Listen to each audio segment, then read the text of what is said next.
अस्सलाम वालेकुम, मैं हूँ डॉक्टर सईद शेख फिजियोथेरेपिस्ट। इस उम्मीद के साथ कि आप सब खैरियत से होंगे। आज जो मैं केस लेकर आया हूँ आपके पास बहुत ही ज़बरदस्त केस है। Spinal cord tumour remove through eyes. कैसे आइस के ज़रिए से स्पाइनल कॉर्ड ट्यूमर को रिमूव किया गया। एक यूनिवर्सिटी ऑफ मैरीलैंड के न्यूरोसर्जन हैं डॉक्टर मोहम्मद लातीफ़, जिन्होंने ये सर्जरी परफॉर्म की। 19 ईयर ओल्ड फीमेल पेशेंट आई इनके पास, जिनका नाम है Carla Flores. Carla Flores 19 year old female है जिनकी सर्जरी परफॉर्म की गई। इनका जो ट्यूमर था spinal cord tumour brain stem के निचले हिस्से में और स्पाइनल कॉर्ड के ऊपरी हिस्से में लिपटा हुआ था, और इसको इन्होंने थर्ड नॉस्ट्रल्स के जरिए से ये रिमूव किया। इस रिमूव करने की वजह क्या थी कि अगर आम तरीके से सर्जरी की जाती तो ये केस स्ट्रोक में तब्दील हो सकता था या नर्व कोई डैमेज हो सकती थी, जिसकी वजह से ये सर्जरी की गई आंखों के जरिए से, ताकि स्ट्रोक के केस से भी जा सके और पेशेंट को कोई सेकेंडरी कॉम्प्लिकेशन ना हो। और दुनिया की पहली सर्जरी है जो कि आंखों से की गई और इंतहाई ये कामयाब हुई। बहुत बहुत शुक्रिया आपका डॉक्टर मोहम्मद लातीफ़, जिन्होंने ये सर्जरी परफॉर्म करके प्रूव कर दिया कि ये टैलेंट अब भी बहुत सारे ममालिक में मौजूद है कि वो किसी ज़रिए से भी बीमारी का इलाज कर सकते हैं। उसके अलावा जब इसकी क्लोजिंग का वक्त आया तो किस तरीके से क्लोजिंग की गई, टाइटेनियम प्लेटिंग के ज़रिए से इसको क्लोज किया गया और हिप बोन की मदद से इसको जो है वो मदद ली गई और इसको क्लोज किया गया और स्पाइनल फ्यूजन की गई। अब पेशेंट की तबीयत काफ़ी बेहतर है, लेकिन थोड़ी-सी लेफ्ट आई उनकी माइल्ड इफ़ेक्टेड है, लेकिन इंशाल्लाह वक़्त के साथ-साथ वो भी ठीक हो जाएगी। ये पूरी वीडियो बताने का मकसद ये था कि आपको अवेयर किया जाए कि इस तरह की सर्जरी बाहर ममालिक में हो सकती है। ऐसे लोग जो कि अफ़ोर्ड कर सकते हैं, बिल्कुल आप लोग जाएँ और यूएसए में इस तरह की सर्जरी आप करवा सकते हैं।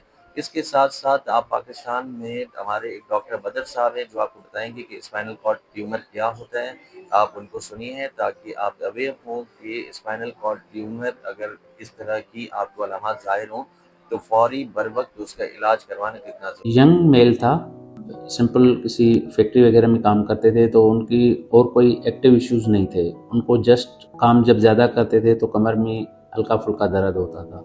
पेन किलर्स कुछ ले लेते थे तो उनका वो दर्द ख़त्म हो जाता था, अच्छा खासा डिक्रीज़ हो जाता था। कभी कभी बाम लगा लिया, उस पर भी बेहतर हो जाता था। मगर जब वो दवाएं छोड़ देते थे तो 5-6 दिन के बाद दोबारा वही तकलीफ होती थी। कमर में उनको लगता था कि कोई चीज़ है जो बिल्कुल जकड़ के बैठी हुई है, और कभी कभी टांगों में थकावट वगैरह भी होती है। ये अलामतें डिस्क या अर्कुनसा से या नस पे दबाव की वजह से भी मिल जाती हैं, और कभी कभी ये अलामतें अगर रात के टाइम पे बहुत ज़्यादा बढ़ जाएं लेटने के बाद, तो वहीं पे रसवली भी आती है, जिसे हम स्पाइनल ट्यूमर कहते हैं। जब हमने उनका एमआरआई कराया तो उनका जो लंबर वाला रीजन है, नीचे वाला हिस्सा है, वहाँ पे अच्छा खासा साइज का ट्यूमर था, 3-4 सेंटीमीटर साइज का, और जो नसों को दबा रहा था, अच्छा खासा प्रेशर डाल रहा था। डिटेल वर्कअप के बाद, उनको पूरा समझाने के बाद वो विलिंग हुए सर्जरी करवाने के लिए, और अल्हम्दुलिल्लाह उनकी सर्जरी हो गई और ग्रास टोटल उनका ट्यूमर निकल गया। नाउ ही इज़ फाइन और अपना काम सही कर रहे हैं, और now he doing his duty without any neurological deficit या कोई इशू के बगैर। तो अभी हमने रिपीट एमआरआई भी कराया था, तो उस पर भी पूरा ग्रास टोटली निकला हुआ था। तो अगर इस तरह की लीजन, इस तरह के मसले सीटी स्कैन एमआरआई पे कभी भी पिक हो जाए, तो उसका अगर बर वक्त इलाज किया जाए तो पेशेंट को इन बीमारियों से निजात मिल जाता है पूरी ज़िंदगी के लिए। तो जितना भी जल्दी हो सके, अगर खुदा न खास्ता इस तरह से आपके किसी रिलेटिव या किसी जानने वाले में ये चीज़ें आ जाती हैं, तो करीबी न्यूरोसर्जन से रब्ता करके, न्यूरो मेडिसिन के बंदे एक्सपर्ट से रब्ता करके फिर इसका प्रॉपर इलाज करवाएंगे, तो पेशेंट की या माजूरी से बचने के चांसेस अच्छे खासे हो जाएंगे। तो ये बहुत बहुत शुक्रिया आप सब लोगों का। उम्मीद है मेरी वीडियो आपको पसंद आई होगी। मेरी वीडियो को लाइक करें, शेयर करें, सब्सक्राइब करें। अल्लाह हाफिज़।